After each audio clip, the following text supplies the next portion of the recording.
মহান রাব্বুল আলামিন তার পবিত্র মুখের বাণী আল কোরআনে উল্লেখ করেছেন, মদ শূকরের গোস্ত এবং সুদ হারাম। এই সুদ নিয়ে আজ একটু কথা বলবো আপনাদের সাথে। সুদ জিনিসটা কি, সুদের শাস্তিটা কি পরিমাণ। সেটা হলো, আপনি যদি সুদ খান, সুদ দেন, সুদের সাক্ষী, সুদদাতা, সুদগ্রহীতা এবং সুদের লেখক চারজনই সমান অপরাধী। আর এদের সর্বনিম্ন শাস্তি হলো মায়ের সাথে জেনা করার সমান।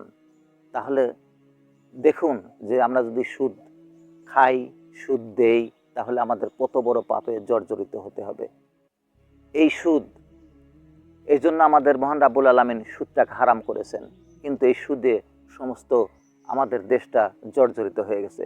এই সুদের কবল থেকে আমাকে আপনাকে ফিরিয়ে আনতে হবে, আমাকে আপনাকে চেষ্টা করতে হবে এই সুদের কবল থেকে যেন আমরা, এই রাহু গ্রাস থেকে যেন আমরা ফিরে আসতে পারি।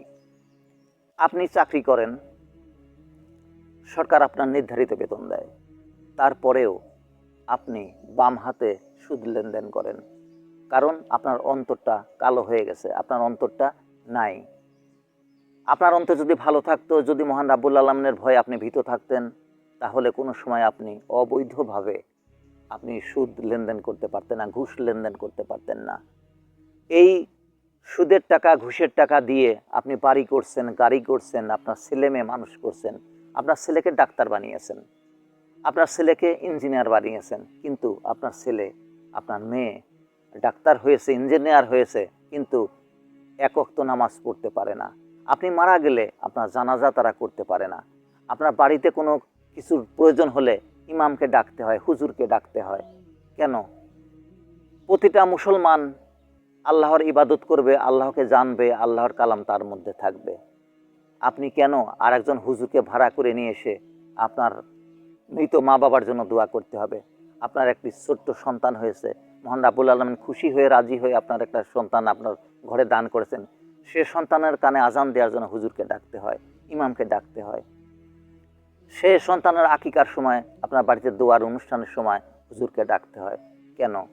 আপনি শুধু পাপ অর্জন করেছেন, জাহান্নাম অর্জন করেছেন।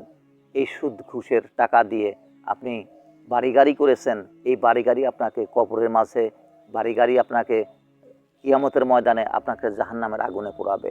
এই সুদের টাকা দিয়ে আপনি সন্তান বড় করেছেন, আপনি নিজেও পাপে জর্জরিত হয়ে গেছেন, আপনি হারামের ভিতর বাস করছেন, আপনার ছেলে মেয়ে হারামের ভিতরে বসবাস করছে, আপনার রক্তের সাথে হারাম মিশে গেছে। শূকরের মাংস হারাম, মদ হারাম, সুদ হারাম, ঘুষ হারাম। তাহলে আপনি দেখুন, আপনাকে যদি কোটি টাকা দেয়া হয় যে আপনি এই শূকরের গোস্ত রান্না হচ্ছে, এই শূকরের গোস্তের একটু লবণ দেখেন, একটু এর ঝোলটা আপনার জিহ্বার উপর দিয়ে আপনি দেখেন যে লবণ হয়েছে কিনা, আপনি কি সেটা করবেন? আপনি কোনো সময় করবেন না, কারণ শূকরের গোস্ত আপনার জন্য হারাম। কিন্তু প্রতিনিয়ত আপনি শূকরের গোস্তর মতো হারাম আপনি পালন করছেন, আপনি ভক্ষণ করছেন। আপনার নিজের রক্ত হারাম হয়ে গেছে, শূকরের রক্তের মতো হয়ে গেছে, আপনার ছেলেমেয়ের রক্ত শূকরের রক্তের মতো হয়ে গেছে।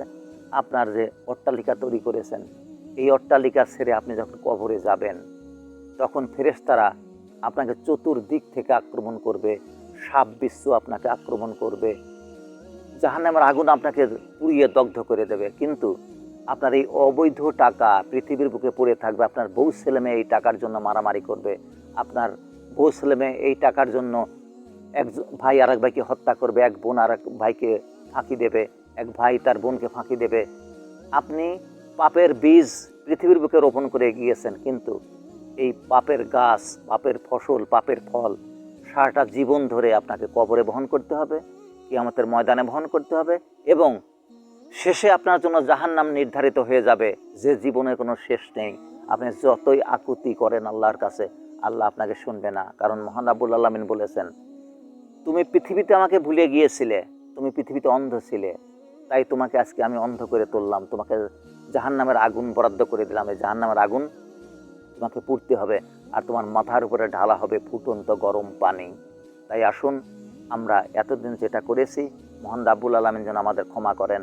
মহান রাব্বুল আলামিন ঘোষণা দিয়েছেন, একজন পাপের সীমা অতিক্রম করার পরেও যদি সে উত্তমভাবে ক্ষমা প্রার্থনা করে আমার কাছে ক্ষমা চায়, আমি দয়া করে মায়া করে তাকে উত্তম ক্ষমা দান করি এবং তার জীবনের সমস্ত গুনাহখাতা ক্ষমা করে দিই, তাকে আমি জান্নাত হিসেবে কবুল করে নেই।